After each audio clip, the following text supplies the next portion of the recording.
او قرآن او حدیث د چا ایمان دا خلقو ژوند دم وګورئ او چې زمونږ اوس ایمان نه دی زمونږ ژوند دم وګورئ نو مسلمان ملکونو حال هم وګورئ چې د چا دین قرآن او حدیث نه. ابو ظبي ته تللی و، ابو ظبي دا واورئ سمندر دی، سمندر دا د لیدو خبرې دي اورېدو نه، د تمام عرب اماراتو کې ګرځېدلی سمندر نه یو چره کټ کړې ده او هغې له کاڼي په بحري جهازونو کې راوړي او سمندر نه کم از کم یو میل یو نیم میل ایریا کې یو چره کټ کړې تفریګاه یې جوړه کړې ده تفریګاه. نو د جمعې په ورځ هر سړی موټر پسې کشته یې وتړي او هغه تفریګاه ته ځي. نو زما هملته جمعه راغله نو راته هلته چا ووي چې دلته داسې چلي مالما والا بوځي ویل ته څه کې هلته خو بربنډ لاندي ما زم بربنډ لاندي زم ډېر څه وکړم مال بوځی به مې کمره یو کچوئ. نو دوی د تورو شیشو موټر پیدا چې ما پکې څوک نه ګوري او زه ګورم. په 11 بجې لاړو چې په 11 بجې ابوظبي ته لاړو. دلته تاسو کې که څوک تلي درته به پته وي چې لاړو 11 نه تر 12 بجو پورې زه پاتور موټر کې ورته ناست وم ما یې تماشه کوله. په خدای قسم چې ښځې او نر بربنډ لاندې ده. یو خو بربنډ دا نه چې چرنه غوندې اچولي که نه بالکل بربنډ تمامی سو زتانی سا چرګه یو مارغه دی چې چا ونیوه د هغه ده. یوه ګنټه مې دا تماشه چې رالم ډېرې ته هلته د ابوظبي حکومت انټلیجنس ته پته ولګېده. مان پسې راغی عربي کې راته وایي چې رایت هذا المنظر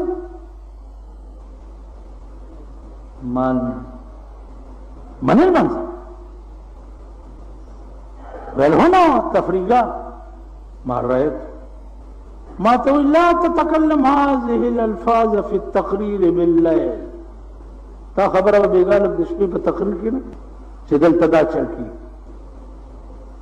دا زمونږ د حکومت پالیسي ده. ما ورته لا أكلم هنا بل أكلم هذه الألفاظ إن شاء الله في الباکستان. مال دلته نه یم خو په پاکستان کې خدای راستی کپړې هلته به وي. نو د ابوظبي له چې څوک تلي دا باړېوال ماړېوالو نه تپوس وکوي چې دا رښتیا دي او که دروغ دي. نو عزیزانو دا نین دی د خدای په قهر ولې اخته دي ولې ورته اخته دي؟ په دنیا کې د عربو نه مالدار ملکونه نشته. په دنیا کې تمام کافر ملکونه د عربو په دولت چلیږي او دفاعي قوت د 2 منټو د جنگ نشته. 2 منټه جنگ نشي کولی. دفاعي قوت نشته سوا د عیاشۍ ده. دلته پاکستان ته تاسو نه ګورئ چې دوی راشي په ډین هوټل کې ډېرئ او په 15 لکه یو مارغه علي ټپوس دی که څه دی دا بازان او باخي لا یو بل ظلم دی. دا ماشومان چې ورک شي دا ماشومان بیا په دوی خرڅي. دوی د اوښانو ریس کوي ریس. نو هغه اوښ د پاسه ماشوم وتړي هغه ماشوم جاړي چې هغه جاړي چې څومره تیز جاړي عمره اوښ تیزه منډه وي. نو په جړا کې د هغه نه پاس په اوښ ساو کړي. خبر نه یې د دنیا د حاله. زمونږ ملک تباه دی مونږ غرق یو زمونږ بیړي غرقه ده زمونږ لوڼې تباه دي زمونږ ښځې تباه دي زمونږ زامن تباه دي مونږ تباه یو. بلا مولانا صاحب کله کله یو شعر وایي چې آخرت کی خبر ہے کس کو یا تو آرام سے گزرتی ہے. آخرت ته وایي څوک راغلي خبره د دې ځای کوه. نو دې پورې ما ته یو خبر رایاده شي زمونږ په دې خپلوانو کې به دی دره کې یو ښځه وه سودګره چا به ورته ویل سود به کوه ایمان به څنګه تیری هغه ورته په بریدای جبه کې وي چې ایمان خره وره خو ارمان د دنیا غای ایمان خره وره ایمان په خروارونو ده خبره د دنیا او د دولت کا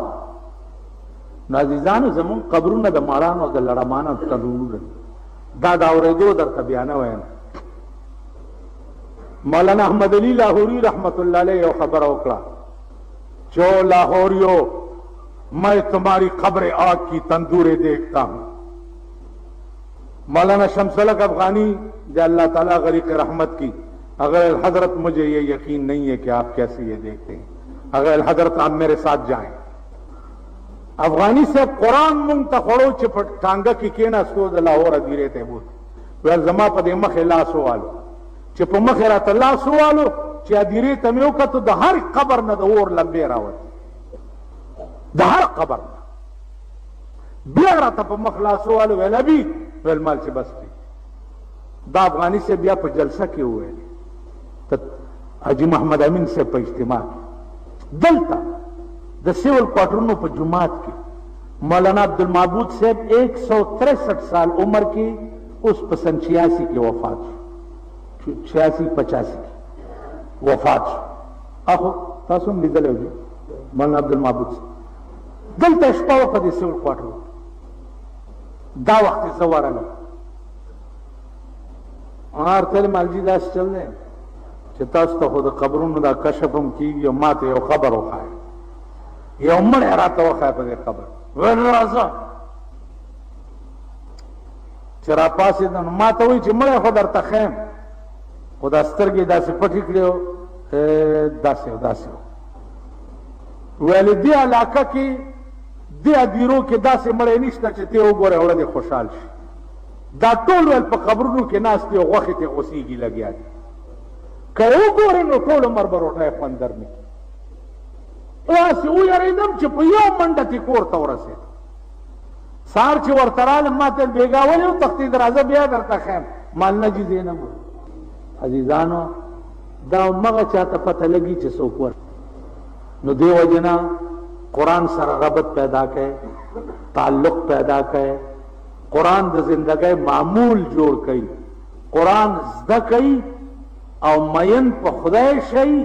یا د خدای په حبیب شئ همیشه عشق د حسن سره کیږي او د خدای نه زیات حسین څوک نشته او د رسول الله نه زیات حسین څوک من مساوات محمدی په دې ملک راوستل غواړو مساوات محمدی دې ته وایي چې د رسول الله صلی الله علیه وسلم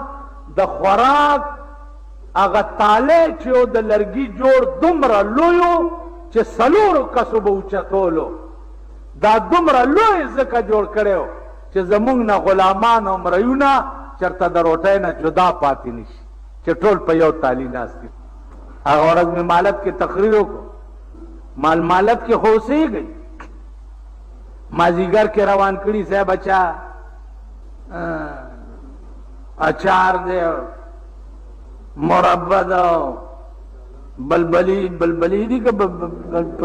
پلپلی دي څه بلا ورته وایي دغه بلبلی دي صاحب اچار دی فلانې ده خو چې کوم یو دغه ګورې ګوتای به یې روانه کړي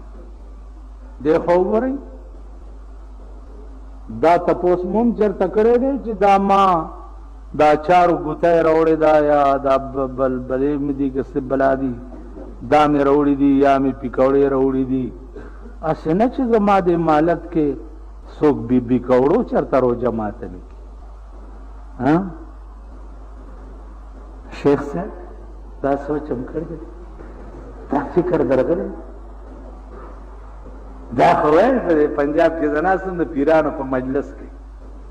نو ډېرې حلواګانې راغلې وې چوره شریف کې حلواګانې خو چا هم خوړې سر کې اللهم زد فزد دعا مو کړه نو پیر ته مې ویل چې کون سی چیز زد فزد یہ سب زد فزد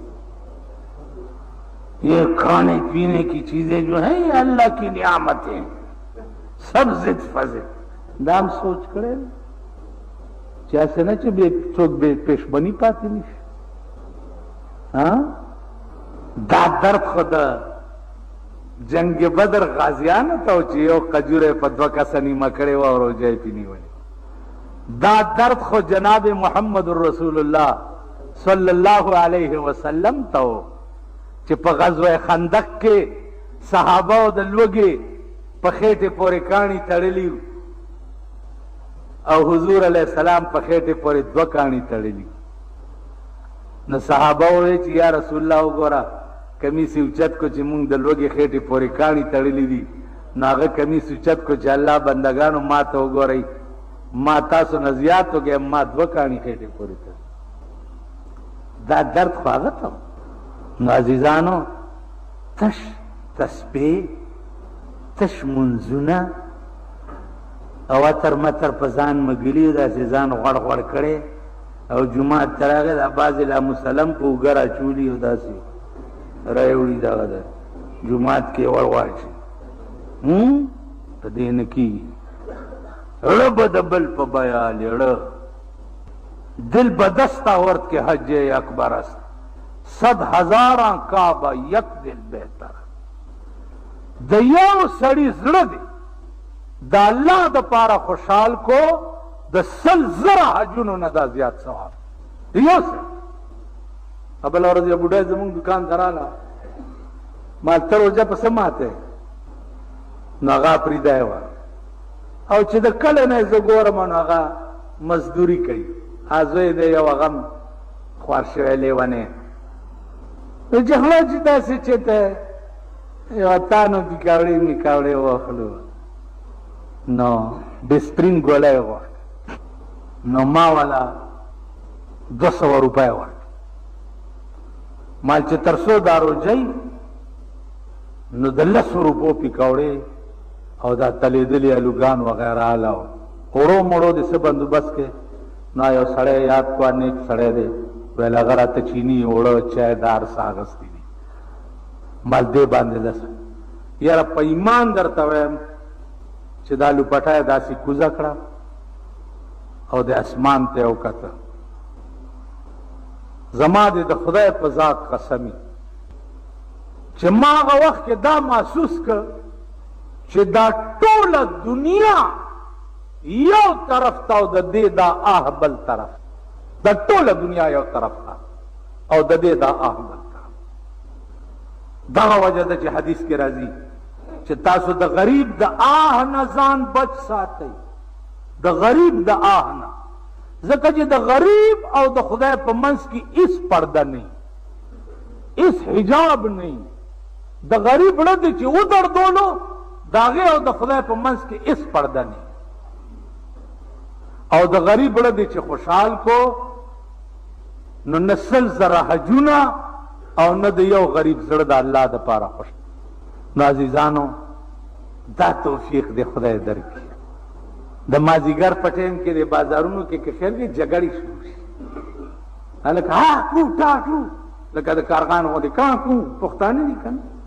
دغه چې دا خلک په لاره تېرېږي که نه جنج کې روان دي نو دوی په لارو هم ګډېږي.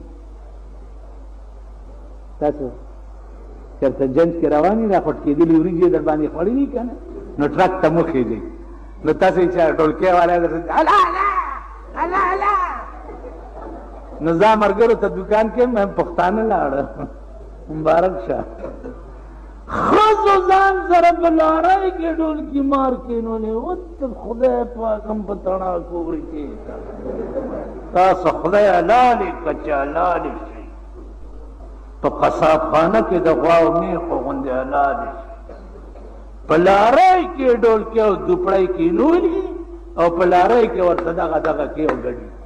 دا د پښتنو او ورسره دغه اجراګان او بړواګان دا بې غیرته دا ورسره روان او دوی په لاړو د پاسه ګډي دا پښتانه